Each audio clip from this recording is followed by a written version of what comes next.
नमस्कार, उत्तराखंड खास खबरें देख रहे हैं आप सब। मैं हूं आपके साथ साहिल केरनी। थराली क्षेत्र में 3 दिवसीय शौर्य महोत्सव का शुभारंभ अमर बलिदानी भवानी दत्त जोशी के स्मारक पर पुष्पांजलि अर्पित कर किया गया। इस अवसर पर मुख्यमंत्री पुष्कर सिंह धामी, विधानसभा अध्यक्ष रितु खंडूरी और थराली विधायक गोपाल राम टमटा भी मौजूद रहे। इस अवसर पर सीएम धामी ने कहा कि सैनिकों एवं सैनिक परिवारों के कल्याण के लिए प्रदेश सरकार प्रतिबद्ध है। उन्होंने कहा कि आज का भारत नया भारत है जिसे सेना ने बनाया है, जो दुश्मन के घर में जाकर आतंकवादी को जवाब देता है। सीएम धामी ने कहा कि पहले सेना को सम्मान ही नहीं मिलता था, लेकिन अब आधुनिक उपकरण दिए जा रहे हैं। परिवार के बीच में है। हम सभी जानते हैं अमर शहीद भवानी दत्त जोशी जी ने 6 जून 1984 को ऑपरेशन ब्लू स्टार में असाधारण साहस और शौर्य का परिचय देते हुए बहुत अहम भूमिका निभाई थी।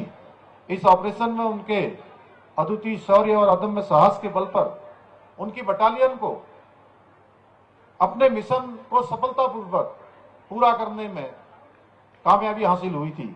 इस मिशन में नायक भवानी दत्त जोशी जी ने भारतीय सेना की गौरवशाली परंपरा को आगे निभाते हुए, आगे बढ़ाते हुए अपना सर्वोच्च बलिदान दिया।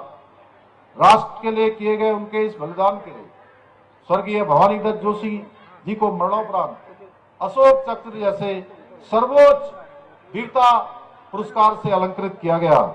भाइयों बहनों, उत्तराखंड की पवित्र भूमि हमेशा से वीरों की भूमि रही है। चाहे वो प्रथम विश्व युद्ध हो, चाहे द्वितीय विश्व युद्ध हो, स्वतंत्रता संग्राम की लड़ाई हो, या उत्तराखंड के वीर सपूतों ने हमेशा अपने प्राणों की आहुति देकर भारत मां के मान सम्मान और स्वाभिमान को बढ़ाने का काम किया है। भाइयों बहनों, वीर भूमि उत्तराखंड के लगभग प्रत्येक परिवार से कोई सेना में, कोई अर्धसैनिक बलों में अवश्य होता है, और मैं भी एक सैनिक का बेटा हूं। मुझे यह देखकर अत्यंत गर्व की अनुभूति होती है कि आज आदरणीय प्रधानमंत्री श्री नरेंद्र मोदी जी के कुशल नेतृत्व में जिस प्रकार सेना के मनोबल को बढ़ाने का काम हो रहा है, हमारे जवानों के मनोबल को बढ़ाने का काम हो रहा है, और सेना को जिस प्रकार से फ्री हैंड दिया गया है, जिस प्रकार से आज सैनिकों को हमारे अनेक प्रकार के अच्छे अच्छे उपकरण दिए जा रहे हैं, अच्छे अच्छे उनको वस्त्र दिए जा रहे हैं।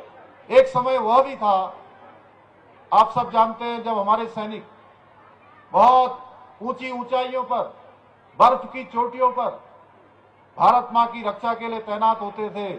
उनको अच्छे बूट नहीं मिलते थे, अच्छे जैकेट नहीं मिलते थे, अच्छे खाने का सामान नहीं मिलता था।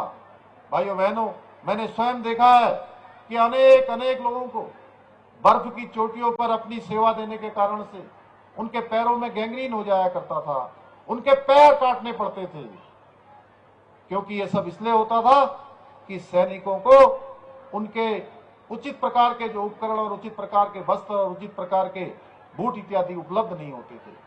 आदरणीय प्रधानमंत्री मोदी जी के प्रधानमंत्री बनते ही तमाम इस प्रकार की फैसिलिटी को तत्काल लागू किया गया। हमारे सैनिकों को जहां सुविधाएं दी गई, वहीं उनके मनोबल को बढ़ाने का काम भी किया गया।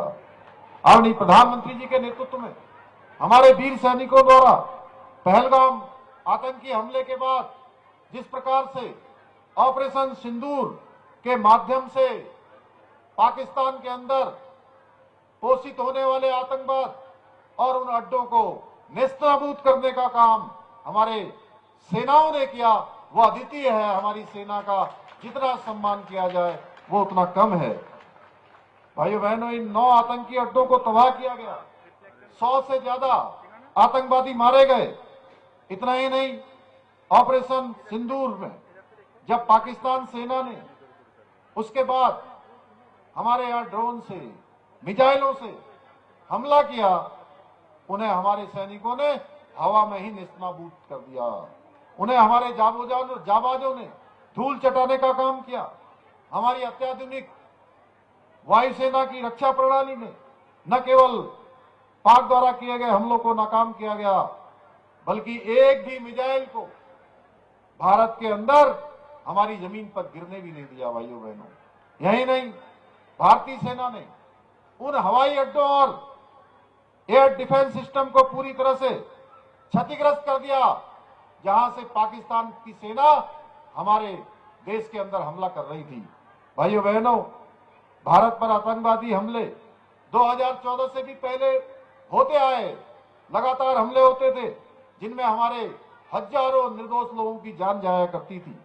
परंतु पहले की सरकार है, ना तो उनके अंदर राजनीतिक इच्छा शक्ति थी, ना ही निर्णय लेने का साहस था, जिसके कारण से सेना को अपनी कार्रवाइयां अक्सर बीच में रोक देने का एक तरह से मजबूर होना पड़ता था।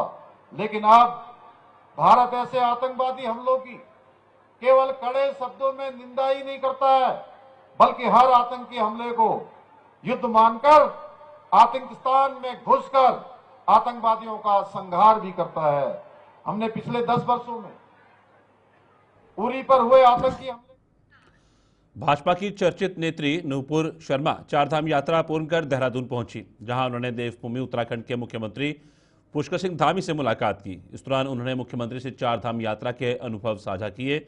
नूपुर शर्मा ने कहा कि धारी देवी, कालीमठ, ओंकारेश्वर, केदारनाथ, बद्रीनाथ समेत अनेक पवित्र स्थलों के दर्शन ने उन्हें आध्यात्मिक संतोष प्रदान किया है। उन्होंने यात्रा के दौरान सरकार द्वारा श्रद्धालुओं की सुविधा हेतु किए गए प्रबंधों की प्रशंसा की। मुख्यमंत्री धामी ने उत्तराखंड की जनता की ओर से उपहार भेंट करते हुए राज्य में विकास और श्रद्धालुओं की सुविधाओं के लिए सरकार की प्रतिबद्धता दोहराई। नूपुर शर्मा ने उत्तराखंड में हो रहे चहुमुखी विकास की सराहना की और भविष्य में संभावित विकास कार्यों पर भी चर्चा की। ये मुलाकात आने वाले समय में उत्तराखंड की राजनीति और पर्यटन को लेकर नई दिशा तय कर सकती है। आगामी एक सप्ताह में मानसून उत्तराखंड में प्रवेश कर रहा है, जिसको लेकर आपदा प्रबंधन, पुलिस विभाग, पीडब्ल्यूडी समेत विभिन्न विभागों ने तैयारी पूरी कर ली है। आज गढ़वाल राजीव स्वरूप ने बताया कि मानसून को लेकर व्यापक तैयारी पूरी कर ली है। उत्तराखंड पुलिस विभाग ने भूस्खलन क्षेत्रों में एसटीएफ की तैनाती के साथ बीआरओ और पीडब्ल्यूडी के साथ समन्वय बना लिया है। चारधाम में भूस्खलन प्रभावित सड़कों को जल्दी खोलने के लिए जेसीबी लगाई गई हैं। इसके अलावा पुलिस विभाग द्वारा चारधाम प्रबंधन सेल द्वारा मौसम विभाग से लगातार अपडेट लेकर यात्रा सुचारू चलाई जा रही है। देखिए, जैसा कि आप अवगत होंगे कि केरल में जो है मानसून आ गया है और धीरे धीरे हमारे उत्तराखंड की तरफ में भी मानसून का अभी प्रभाव देखने को मिलेगा और हमारी चारधाम यात्रा भी चल रही है। तो हमारी चारधाम यात्रा मानसून सीजन में भी सुचारू रूप से चले, इसके हमने अपने पहले से ही व्यापक प्लान कर रखा है। जो हमारे जो संभावित जो लैंडस्लाइड के जोन्स हैं, जहाँ पे लैंडस्लाइड आने की संभावना है, वहाँ पे ऑलरेडी एसडीआरएफ की टीम्स को डिप्लॉय कर दिया गया है। साथ साथ हमारा कोऑर्डिनेशन बीआरओ और पीडब्ल्यूडी विभाग से भी है और वहाँ पर जो स्पॉट्स हैं वहाँ पर जेसीबी मशीन्स और जो अन्य उपकरण हैं उनको हम लोगों ने डिप्लॉय कर दिया है और हमारी समय समय पर विभिन्न विभागों के द्वारा मीटिंग्स हो रही हैं। साथ साथ हमारा जो यात्रा प्रबंधन सेल जो है वो स्टेट डिजास्टर कंट्रोल रूम से भी हमने उसका कनेक्शन है, वो समय समय पर प्रत्येक 3 घंटे का हमें अपडेट दे रहे हैं, जिससे कि हम आगे वाले जो भी वेदर का जो भी फोरकास्ट होगा वो हम पब्लिक को ब्रॉडकास्ट कर रहे हैं।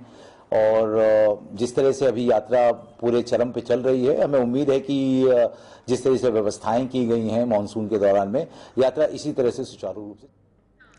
ट्रॉली मुक्त उत्तराखंड बनाने के लिए इस बार एक खास प्रस्ताव बनाकर तैयार किया गया है, जिसको लेकर लोक निर्माण विभाग के सचिव पंकज पांडे ने कहा कि पहाड़ों में बारिश के समय कई बार पुल टूट जाते हैं और लोग एक जगह से दूसरी जगह क्रॉस नहीं कर पाते हैं, जिसके लिए टेम्परेरी व्यवस्था में ट्रॉली लगाई जाती है, लेकिन उसमें स्थानीय लोगों को कई तरह की असुविधा का सामना करना पड़ रहा है। इसलिए पीडब्ल्यूडी द्वारा पिछले साल ये प्रयास किया गया था कि पूरे प्रदेश में जितनी ट्रॉली हैं उनको हटाकर कोई दूसरा इंतजाम किया जाए। इसी क्रम में 30 स्थानों पर ऐसी ट्रॉलियां चिन्हित की गई, जो अधिकतर पिथौरागढ़, उत्तरकाशी और चमोली में हैं, जिनके स्थान पर जल्द ही पुल का निर्माण कर लिया जाएगा। देखिए, पहाड़ों में कई जगहों पे जब पुल टूट जाते हैं या बारिश का टाइम होता है तो लोग क्रॉस नहीं कर पाते हैं एक जगह से दूसरी जगह, तो उसमें हम लोग टेम्परेरी रूप में ट्रॉली लगाते हैं। जहां ऐसा देखा गया है कि कई सालों से कुछ जगहों पर ट्रॉलियां चल रही हैं, क्षेत्र के जो लोग हैं, स्पेशली जो स्टूडेंट हैं, बच्चे हैं, उनको बहुत असुविधा का सामना करना पड़ता है क्रॉस करने के लिए, और हम बहुत ज़्यादा कुछ कर नहीं पाए। इसी को देखते हुए लास्ट ईयर ये पीडब्ल्यूडी के द्वारा ये प्रयास किया गया था कि पूरे प्रदेश में जितनी ट्रॉली हैं उनको हम हटा के उनकी जगह पे पैदल पुल या मोटर पुल या कोई भी अच्छा अरेंजमेंट जिससे लोगों को सहूलियत हो वो किया जाए। उसी के क्रम में टोटल 30 लोकेशन पे ट्रॉलीज आइडेंटिफाई की गई थी पूरे प्रदेश में। उसमें मेनली पिथौरागढ़, उत्तरकाशी और चमोली में थी। तो उनमें से 29 लोकेशन पे हमने सैंक्शन कर दिया है और मुझे उम्मीद है कि जल्दी ही हम उस पर पुल का निर्माण कर लेंगे और जो क्षेत्रीय लोग हैं और जो स्टूडेंट हैं, बच्चे हैं, उनको कोई भी असुविधा का सामना नहीं करना पड़ेगा। कितनी ट्रॉली हैं और क्या इन पर पैदल पुल बनाए जा रहे हैं, क्या बनाया जा रहा है? टोटल 30 हैं जैसे मैंने बताया अभी आपको। उसमें से अधिकतर जो है पैदल पुल हैं, जहाँ पे रोड हमारी उपलब्ध है पहले से। अगर वहाँ पे वॉश आउट हुआ है, यहाँ पे मजबूरी में हम ट्रॉली कर रहे हैं, तो वहाँ पे हम लोग मोटर पुल बना रहे हैं। विभाग कितने दिन का टारगेट लेके चल रहा है इस लक्ष्य की प्राप्ति के लिए? मुझे लगता है कि अगले 2 से 3 साल में हम पूरे 30 के 30 पुल बना ले जाएंगे। इससे क्या दीर्घकालीन आप फायदा देख रहे हैं बाढ़ में? जैसा कि लोगों को जब असुविधा होती है, स्पेशली स्टूडेंट को जिनको रोज जाना होता है, छोटे बच्चों को, उसमें एक तो रिस्क रहता है, लाइफ का रिस्क है, इन ह्यूमन टाइप का मुझे लगता है कि वो एक सिचुएशन होती है। तो उसी के क्रम में हम लोग ये पुल बना रहे हैं कि जो बच्चे हैं जिन्हें डेली दिन में 2 बार आना जाना होता है, उन्हें असुविधा नहीं हो और पढ़ने पे वो ध्यान दें बजाय ये सब करने के। तो एक बड़ा स्टेप है राज्य सरकार का, और इसको करने से क्षेत्र के जो लोग हैं, जो दूरस्थ ग्रामीण क्षेत्रों के लोग हैं। कोटद्वार नगर क्षेत्र के एक प्राइमरी स्कूल में बच्चों को मिड डे मील में एक्सपायरी डेट का मंडुआ खिलाए जाने के मामला सामने आया है। हाल ही में डीएम से नगर निगम के एक पार्षद ने इसकी शिकायत की थी। शिकायत मिलने के बाद मामले में डीएम के आदेश के बाद खंड शिक्षा अधिकारी के स्तर पर इस मामले की जांच की जा रही है। तो वहीं मामले में स्कूल के हेडमास्टर पर एक्शन होना तय है। हेडमास्टर पर लापरवाही के आरोप लगे हैं। डीएम ने कहा कि हेडमास्टर ने इसकी जानकारी अपने उच्च अधिकारियों को नहीं दी थी, इसके लिए उन पर कार्रवाई की जाएगी। इस मैटर में एक शिकायत मेरे सामने आई जिसमें मार्च में एक्सपायर होने के बाद में मिड डे मील बांटे जाने की एक शिकायत थी। इसमें मेरे द्वारा बीओ के माध्यम से प्रिंसिपल का जब पक्ष लिया गया तो उनके द्वारा अपने संबंधित उच्चाधिकारियों को बताया नहीं गया, न ही इस संबंध में आंचल से कोई पत्राचार किया गया। तो उक्त क्रम में एडवर्स एंट्री जो उन्हें दी जानी है उसके लिए मैंने बीओ को निर्देशित किया। उत्तराखंड मदरसा बोर्ड ने मौलवी हाई स्कूल और आलिम इंटरमीडिएट परीक्षाओं का परिणाम घोषित कर दिया है। मौलवी परीक्षा में 83% छात्र छात्राएं सफल हुए हैं, जबकि आलिम परीक्षा का परिणाम 96% रहा है। यह दर्शाता है कि मदरसा बोर्ड लगातार शैक्षणिक गुणवत्ता में सुधार कर रहा है। उत्तराखंड मदरसा बोर्ड के अध्यक्ष शमून कासमी ने इस शानदार प्रदर्शन पर सभी सफल छात्रों को बधाई दी है। उन्होंने कहा कि बोर्ड का प्रयास है कि मदरसों में शिक्षा का स्तर और बेहतर हो। हालांकि उन्होंने ये भी चिंता जताई कि छात्रों की संख्या में लगातार गिरावट देखी जा रही है, जो बोर्ड के लिए एक गंभीर विषय बनता जा रहा है। उन्होंने कहा कि इस दिशा में विशेष प्रयास किए जा रहे हैं ताकि अधिक से अधिक छात्राएं मदरसा शिक्षा से जुड़ें। देखिए, 2023 में जब से हमने चार्ज लिया मदरसा शिक्षा परिषद का, तो आते ही हमने यहाँ कुछ ऐसे चेंजेस किए। एक तो ये कि हमारे मदरसों के अंदर सिर्फ धार्मिक एजुकेशन पढ़ाई जाती थी, उसे हमने आधुनिकता से जोड़ा, मॉडर्नाइजेशन किया, ताकि मदरसों में पढ़ने वाले बच्चे वक्त की ज़रूरत को समझते हुए वो भी अन्य स्कूलों की तरह कदम से कदम मिला के चल सकें। और ये विज़न हमारे माननीय मुख्यमंत्री श्री पुष्कर सिंह धामी जी का है कि सबका साथ, सबका विकास, सबका विश्वास, सबके प्रयास को जिस तरह से उन्होंने लागू किया है उत्तराखंड राज्य के अंदर, तो मदरसों पर भी उनकी उसी तरह से नज़र है जैसे अन्य। हरिद्वार में अपनी ही बेटी का यौन शोषण कराने वाली बीजेपी महिला मोर्चा की पूर्व पदाधिकारी की गिरफ्तारी को लेकर बीजेपी घिर गई है। हालांकि महिला को बीजेपी की प्राथमिक सदस्यता से भी निष्कासित कर दिया गया है। वहीं कांग्रेस ने इसे बीजेपी का चाल चरित्र चेहरा बताते हुए निशाना साधा है। कांग्रेस प्रदेश उपाध्यक्ष सूर्यकांत धस्माना ने कहा कि ये भारतीय जनता पार्टी की वरिष्ठ नेता, जिसकी पहुंच राज्य से लेकर दिल्ली के शीर्ष नेताओं तक है, उसके द्वारा जो कुकृत्य किया गया, अपनी मासूम बेटी के साथ अपने पुरुष मित्र से यौन शोषण करवाया और मेडिकल में बलात्कार की पुष्टि हो गई है, इससे बड़ा महापाप क्या हो सकता है। उन्होंने कहा कि इस जघन्य अपराध की उच्च स्तरीय जांच होनी चाहिए कि इस महिला के किस किस नेता से कब कैसे संबंध थे और उसके द्वारा ऐसे कितने कुकृत्य करवाए। उन्होंने कहा कि अंकिता भंडारी के मामले में क्यों भाजपा की महिला मोर्चा सड़कों पर नहीं उतरी, आज ये बात समझ में आ रही है। इससे बड़ा पाप दुनिया में कोई नहीं हो सकता और ये पाप भारतीय जनता पार्टी की एक वरिष्ठ नेता, जो उत्तराखंड की नहीं बल्कि देश की आध्यात्मिक राजधानी हरिद्वार, उस हरिद्वार की महिला मोर्चा की जिला अध्यक्ष रही है। और कोई ऐसा नेता नहीं है, छोटे से लेकर बड़े तक, प्रदेश से लेकर के राष्ट्रीय स्तर तक, जिनसे उनका संपर्क और संबंध ना हो। और आज जिस प्रकार से ये मामला सामने आया है, हमने तो शंकराचार्य जी की वो स्तुति सुनी है जिसमें वो कहते हैं कुपुत्रो जायेता क्वचिदपि कुमाता न भवति। पुत्र कुपुत्र हो सकता है लेकिन माता कुमाता नहीं हो सकती। लेकिन ये कुमाता जिसने इतना बड़ा महापाप इस धरती पर किया है, पता नहीं भगवान क्या करेगा उसका। भारतीय जनता पार्टी ने तो इस मामले को प्रकाश में आने के बाद उनके खिलाफ एक्शन किया और जो अपनी 13 साल की मासूम नाबालिग बेटी के साथ कुकृत्य करवा सकती है, उसका बलात्कार करवा सकती है, उसके साथ अनैतिक कार्य करवा सकती है, स्वयं उस महिला ने आज तक क्या क्या पाप किए होंगे, क्या क्या अनैतिक कार्य किए होंगे, ये तो बीजेपी के लोग बेहतर जानते हैं। लेकिन एक बात हमारी समझ में आ गई है कि अंकिता भंडारी को न्याय दिलवाने के लिए क्यों भारतीय जनता पार्टी का महिला मोर्चा का एक भी नेत्री सड़क पर नहीं उतरी, क्यों उन्होंने आवाज नहीं उठाई। आज इस बात को हम समझ सकते हैं जब ये मामला प्रकाश में आया। हरिद्वार यौन शोषण मामले को लेकर रुड़की कांग्रेस महानगर अध्यक्ष राजेंद्र चौधरी द्वारा प्रेस कॉन्फ्रेंस की गई।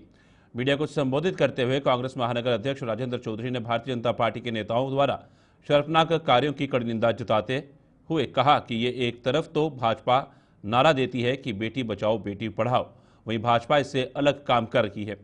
उन्होंने हरिद्वार में भाजपा की पूर्व जिलाध्यक्ष द्वारा अपनी ही बेटी के साथ किए कृत्य और राजस्थान में हाईवे सहित कई शर्मनाक कार्यों को लेकर आलोचना की। उन्होंने कहा कि इतने सारे कांड के बाद भी कोई भी भाजपा नेता या किसी भी भाजपा नेत्री ने कोई आवाज नहीं उठाई। देखिए, जो बढ़ता हुआ भाजपा का महिलाओं पर अत्याचार है और वो इस सीमा तक पहुंच गया कि अपनी बेटी को एक भाजपा की जिला अध्यक्ष ने अपराधियों के आगे परोस दिया। तो इतने बढ़ते हुए अपराध जो भाजपा कर रही है, ये जनता तक पहुंचाना है, जनता को बताना है कि आप किन लोगों को चुनकर ले आए थे, क्या आपने गलती करी थी। ये लोग बेटी बचाते नहीं है, आप लोगों को इनसे अपनी बेटियां बचानी है, महिलाओं को बचाना है। और मैं अपील करूंगा उन लोगों से भी जो लोग भाजपा पार्टी में हैं, वो अपना मुंह खोलें।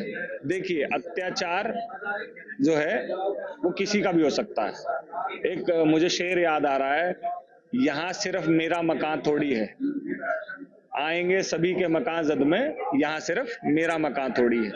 तो आज ये जो हरकत किसी और की बेटी के साथ होती है, वो कल आपकी बेटी के साथ भी हो सकती है। देखिए, बहुत ही घटिया, शर्मनाक, बोलते हुए भी दुख हो रहा है, ऐसी घटिया है। एक माँ ने अपनी बेटी को दरिंदों के आगे परोस दिया। वो भाजपा की जिला अध्यक्ष थी, राजनीतिक, कोई बता रहा है राजनीतिक कारणों से परोस दिया, लेकिन इंसानियत को शर्मसार और तार तार करने वाला ये कृत्य हुआ है। मैं अपील करता हूं सरकार से, जो लोग ताकत में बैठे हैं, जो जनता है, कि ऐसे लोगों से दूरी बनाएं। जब ऐसे लोग दरिंदे दिखें तो उन्हें रावण की तरह जूतों से मारने का काम करें, देनी चाहिए। देखिए, फांसी तो एक है, लेकिन जितना दरिंदगीपूर्ण जो इन्होंने काम किया है, उसमें तो इन्हें पत्थरों से मार मार चौराहे पर खड़ा करके मार देना चाहिए। तालिबानी सजा कह लें या इंसाफपूर्ण सजा, मन को शांति तभी होगी जब उनकी भी दर्दनाक हालत करी जाए। मुद्दे तो हमने प्रेस वार्ता में बताए हैं सारे। सबसे बड़ा मुद्दा तो यह है कि जिन लोगों की जिम्मेदारी है महिलाओं की सुरक्षा की, आखिर उसी पार्टी के लोग महिलाओं के खिलाफ अपराध में क्यों लिप्त हैं? आखिर क्यों सड़क पर वो महिलाओं के साथ जो बुरा काम कर रहे हैं? आखिर क्यों अंकिता भंडारी कांड में एक बड़े नेता को बचाया गया? क्यों ब्रजभूषण शरण सिंह के संरक्षण में भाजपा खड़ी होगी? क्यों सेंगर को बचाने के लिए सारी उत्तर प्रदेश की भाजपा लग रही? क्यों संतर्षा के अपराधी को बचाने में भाजपा लगी रही उत्तराखंड की? क्यों जब एक प्रदेश महामंत्री पे महिला भाजपा की कार्यकर्ता ने आरोप लगाया तो उसी के खिलाफ कार्रवाई क्यों की गई? आखिर जो है भाजपा के जो नेता हैं उनके खिलाफ भाजपा कार्रवाई करने में क्यों डर रही है? उसका कारण है कि भाजपा की मानसिकता महिला विरोधी है और भाजपा का फोकस सिर्फ भ्रष्टाचार करना है, धन कमाना है। उन्हें किसी महिला से, किसी बच्ची से, किसी संस्कार से कोई सरोकार नहीं है। ये और सबसे बड़ी शर्मनाक बात यह है कि जो महिलाएं भाजपा में उच्च पदों पर हैं वो सरकार के भय से चुप है। को जो है नोच रहे हैं, वही महिलाओं पे हमला कर रहे हैं, वही नैतिकता की सारी सीमा।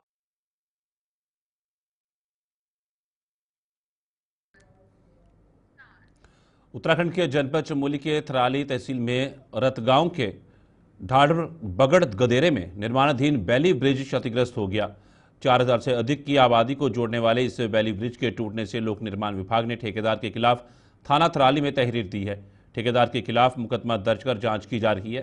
थाना थराली तहसील के ढाढ़र बगड़ में लगभग 60 मीटर लंबा बेली ब्रिज निर्माणाधीन है। इस बेली ब्रिज की लागत 2 करोड़ 80 लाख रुपए थी।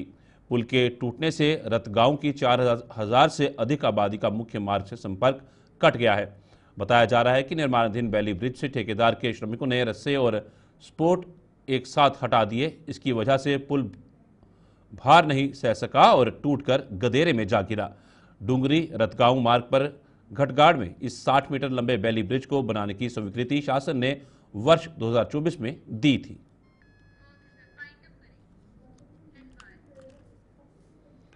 उत्तराखंड खास खबर में फिलहाल इतना ही। दीजिए इजाजत। नमस्कार।